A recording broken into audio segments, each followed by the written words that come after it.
Hello everyone, welcome to കാറക്സ്. ഇന്ന് നമ്മൾ വന്നിരിക്കുന്നത് ടോപ്പ് 10 SUVs, അതായത് ഈ ജൂണിൽ കഴിഞ്ഞ മാസം വിറ്റഴിക്കപ്പെട്ട അല്ലെങ്കിൽ എത്ര യൂണിറ്റ്സ് ഏറ്റവും കൂടുതൽ സോൾഡ് ഔട്ട് ആയ അതിന്റെ ഒരു ഫിഗേഴ്സ് ആണ് നമ്മൾ ഇന്ന് വന്നിരിക്കുന്നത്. അതിൽ ടോപ്പ് 10 SUVസിന്റെ ഒരു ലിസ്റ്റുമായിട്ടാണ് നമ്മളുടെ ഇന്നത്തെ വീഡിയോയിൽ നമ്മൾ പറയാൻ ഉദ്ദേശിക്കുന്നത്.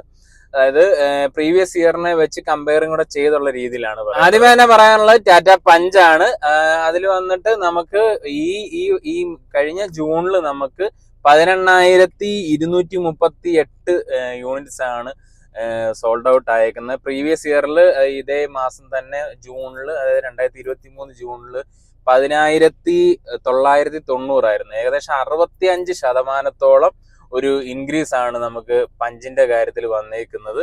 ഇനിയിപ്പം രണ്ടാമത്തെ പൊസിഷനിലേക്ക് വരുന്നത് ക്രെറ്റയാണ്. ക്രെറ്റ വന്നിട്ട് 16,293 യൂണിറ്റ് ആണ് സോൾഡ് ഔട്ട് ആയേക്കുന്നത്. പ്രീവിയസ് ഇയറിൽ വന്നിട്ട് 2023 ജൂണിലാണെങ്കിൽ 14,447 ആണ് നമുക്ക് സോൾഡ് ഔട്ട് ആയത്. ഏകദേശം ഒരു 12% ഒരു ഇൻക്രീസ് ആണ് വന്നിരിക്കുന്നത് ക്രെറ്റയുടെ കേസുകളിൽ.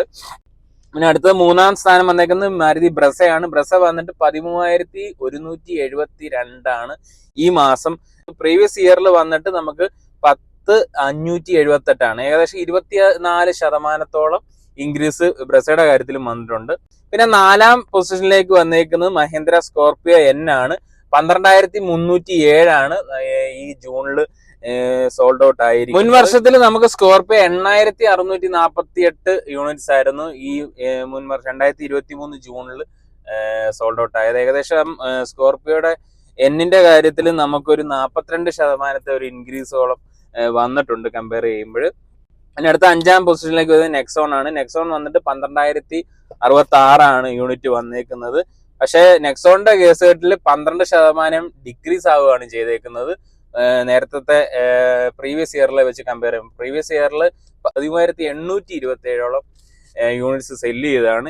ഈ വർഷം വന്നപ്പോഴത്തേക്കിനും അത് കുറഞ്ഞിട്ടുണ്ട്. 12% കുറവാണ് വന്നേക്കുന്നത് നെക്സോണിന്റെ കേസുകൾ. പിന്നെ നമുക്ക് ഹുണ്ടായി വെന്യൂ ആണ്. വെന്യൂ വന്നിട്ട് 9,890 യൂണിറ്റ് ആണ് ഈ വർഷം പോയിരിക്കുന്നത്. കഴിഞ്ഞ വർഷത്തെ വെച്ച് നോക്കുമ്പോൾ വെന്യൂവിന്റെ കേസുകളിലും നമുക്കൊരു ഡിക്രീസ് ആണ് വന്നേക്കുന്നത്. 14% കുറവാണ് സംഭവിച്ചിരിക്കുന്നത്. കഴിഞ്ഞ വർഷം 11,606 യൂണിറ്റ് സെല്ല് ചെയ്തതായിരുന്നു. കിയ സോണറ്റ് ആണ് ഏഴാം പൊസിഷനിലേക്ക് വന്നേക്കുന്നത്. 9,816 ആണ്.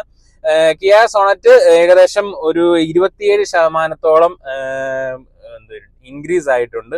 കഴിഞ്ഞ വർഷത്തെ വെച്ച് കമ്പയർ ചെയ്യുമ്പോൾ കഴിഞ്ഞ വർഷത്തെ ഒരു ഫിഗർ എന്ന് പറയുന്നത് 7,722 ആയിരുന്നു. പിന്നെ മാരുതി ഫ്രോൺസ് ആണ് എട്ടാം പൊസിഷനിൽ വീണ്ടും വരുന്നത്. 9,688 ആണ്.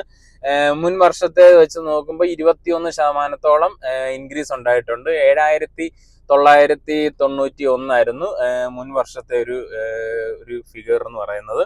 പിന്നെ 9ാം പൊസിഷനിലേക്ക് വരുന്നത് ഗ്രാൻഡ് വിറ്റാറയാണ്. ഗ്രാൻഡ് വിറ്റാറ വന്നിട്ട് നമുക്ക് 9,679 ആണ്. ഗ്രാൻഡ് വിറ്റാറയുടെ കേസുകളിലും ഒരു 7% ഡിക്രീസ് ആണ് വന്നിരിക്കുന്നത്. നേരത്തെ പ്രീവിയസ് ഇയറിൽ 10,486 സോൾഡ് ഔട്ട് ആയിട്ടുണ്ടായിരുന്നു. ഒരു ചെറിയ ശതമാനക്കണക്ക് വരുന്നുള്ളൂ. അടുത്തത് മഹേന്ദ്ര XUV 3XO. അത് നോക്കുമ്പോൾ 66% ഇൻക്രീസ് ആണ് വന്നേക്കുന്നത്. നമുക്ക് ഈ വർഷം വന്നേക്കുന്ന 8,500 യൂണിറ്റ് സോൾഡ് ഔട്ട് ആയിട്ടുണ്ട്. 5,094 യൂണിറ്റ് ആണ് കഴിഞ്ഞ വർഷം നമുക്ക് സോൾഡ് ഔട്ട് ആയത്. അങ്ങനെയാണ് നമ്മുടെ ഇന്ന് ഈ ഒരു ടോപ്പ് 10 SUVയുടെ ഒരു ലിസ്റ്റ് വന്നേക്കുന്നത്. ഏറ്റവും കൂടുതൽ യൂണിറ്റ്സ് സോൾഡ് ഔട്ട് ചെയ്യുന്നതിന്റെ ഒരു ലിസ്റ്റ് ആയിരുന്നു നമ്മൾ ഇന്ന് നോക്കിയിരുന്നത്. അപ്പം ഈ വീഡിയോ ഇഷ്ടപ്പെട്ടെങ്കിൽ ഉറപ്പായിട്ടും ലൈക്ക് ചെയ്യുക, സബ്സ്ക്രൈബ് ചെയ്യുക. പിന്നെ നിങ്ങൾക്ക് ഇത് ഒരു യൂസ്ഫുൾ ആകുമെന്ന് വിചാരിക്കുന്നു. കാരണം നമുക്കൊന്ന് വെഹിക്കിൾസ് പർച്ചേസ് ചെയ്യുന്ന സമയത്ത് നമുക്ക് നോക്കാമല്ലേ ഏതൊക്കെ വെഹിക്കിൾസ് ആണെന്നുള്ളത്. പിന്നെ ഇതൊന്നും നമുക്കൊരു അൾട്ടിമേറ്റ്ലി ഇത് വെച്ച് നമ്മൾ പർച്ചേസ് ചെയ്യണമൊന്നുമില്ല. കാരണം നമുക്കൊക്കെ കംഫോർട്ടബിൾ ആയിട്ട് നമ്മുടെ ഇഷ്ടത്തിനും അല്ലെങ്കിൽ നമ്മുടെ ഫീച്ചേഴ്സും ഒക്കെ നോക്കിയിട്ടാണല്ലോ നമ്മൾ സെലക്ട് ചെയ്യുന്നത്.